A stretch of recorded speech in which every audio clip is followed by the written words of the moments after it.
Hi everyone, I am the Sarcastic Sloth and welcome to my channel. So today I'm just going to be doing a quick video. It's a bit of a carry on from a topic that I've covered previously, and that topic is Brooke Houts and her dog Sphinx. I guess the side character to that would be her boyfriend Teal. If you're not aware of who this person is, then I would maybe recommend that you go and view my video that I'll pop up in a card in the corner there. But just a very abridged version is she's the YouTuber who got in a lot of trouble because she left in footage on one of her videos of her being pretty horrible to her dog. Basically, the reason why I'm doing this is because she's popped up a video recently saying, "Where is Sphinx?" When this first came out, people were a bit concerned considering her history with this dog. Even though, you know, it seems like everything has gone well since the original incident and her apology with Sphinx. So without further ado, let's crack on. As per usual, everything I'm going to be saying today are my own thoughts and opinions on the topic, and if you do not like that, ta-ra! This all boils down to, in my view, Brooke got Sphinx originally not so much as like a pet that she, you know, would have as part of the family, but it was more of a content bringer.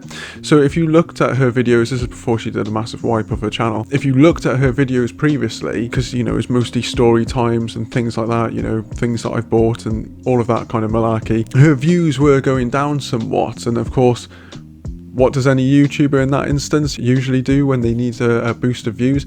They usually get a pet of some kind. So Brooke got the Doberman Sphinx, a Doberman puppy no less, and was kind of surprised when the dog wouldn't just do exactly what she wanted whenever she wanted. It's a massive dog. Even as puppies, Dobermans are pretty massive, and if they're not trained in the correct manner straight away, then inevitably they will become quite hard to control, especially for like a YouTube video or anything like that. I feel like the reason for getting the dog was misplaced, and then of course there wasn't any kind of lessons. It was more a case of like, look at me doing wacky stuff with my dog. So that was sort of the genesis as to why the YouTube world at large became aware of Brooke, because beforehand, you know, she's got 200,000 subscribers, so she was doing well, but it wasn't like she was YouTube famous. This was the internet. You know, when The Right Opinion does like a big documentary on you, you know you probably messed up somewhere. Onwards from that, obviously she came back and she apologized. People weren't having any of it because, you know, she wasn't nice to the dog at all, let's put it that way. I wasn't pleased with what I saw. It even looked at one point that she like spat on the dog, but because that was just off camera,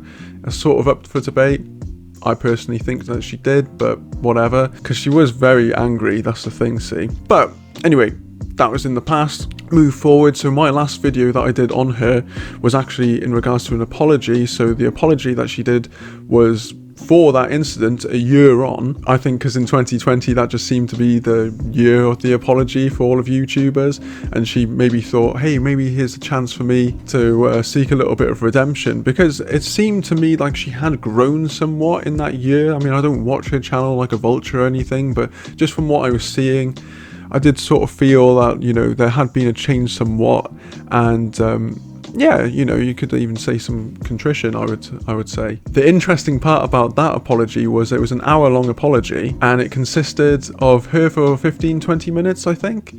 And the rest of it was Teal, which is her new boyfriend, who she met after Sphinx and all of the palaver that she got herself into. Teal is an interesting cat, you know, he gives off some very sort of cult leader in the making vibes to me. You know, ultimately, I didn't see anything evil whatsoever. He just seems to be one of those guys it just seemed like he thought that he had all of the answers. That was sort of my biggest complaint out of all of it, and it seemed like he was sort of maybe jumping on the back of that apology, because there was no need for him to have a continuation on from what Brooke was saying in regards to the apology. It was more a case of, you know, hey guys, I know everything, man, like, you know, like people just need to let me tell them, you know, what's in their heart, and I can like open the door. And it was all of that kind of, you know, culty malarkey basically. But like I said, ultimately totally harmless. They went on then to do a couples channel of them traveling around quite a lot, and to begin with, or at least seemingly, it seemed like Sphinx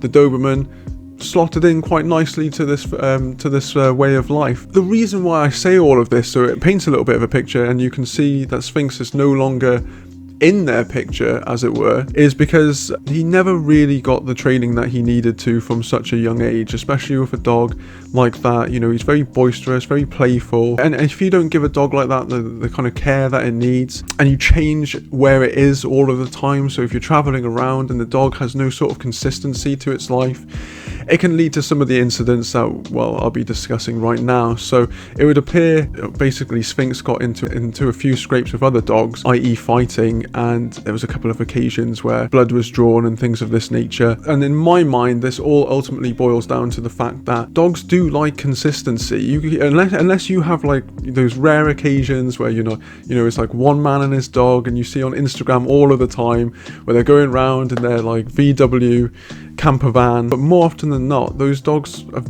been doing that from a really young age. Obviously, it's very sad that Sphinx got into these kinds of situations, but ultimately I feel that Brooke's made the right decision in giving Sphinx away to a family that they've checked up on and made sure that they seem to be able to slot into quite nicely. The family has dogs already. It's like quite a stable family environment from what she was saying. If anything, I sort of feel that this is a nice conclusion to all of this, because one thing that she pointed out was Sphinx is only 2 years old. From the amount of fallout from the original incident, I thought it'd actually been way longer than that. One of those things that so much stuff happens on the internet, like internet weeks aren't the same as regular weeks. It seems to be everything moves at like record fast pace. So I was quite amazed when she said that. I was like, oh my god, I thought he was older than that even. It's also quite good in the sense that, you know, he is only 2, so sort of integrating him into another family that's got a stable environment for him shouldn't be too difficult. It shouldn't be too problematic. And if they're really dedicated to him, which it sounds like, you know, it sounds to me like it wasn't like they just palmed him off on like the first people that they came across. Do you know what I mean?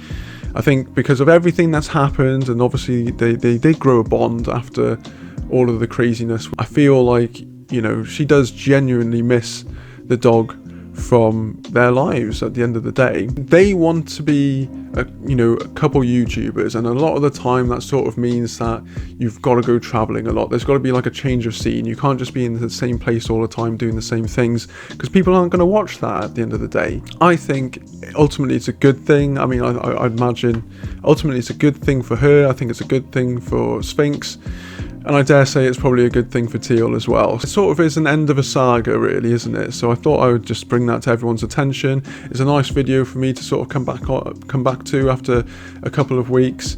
And yeah, let me know what you think. Do you think that like this is a good thing? I can only really see it being that way, really. Let me know what you think in the comments about all of this, and like and subscribe if you enjoyed the video.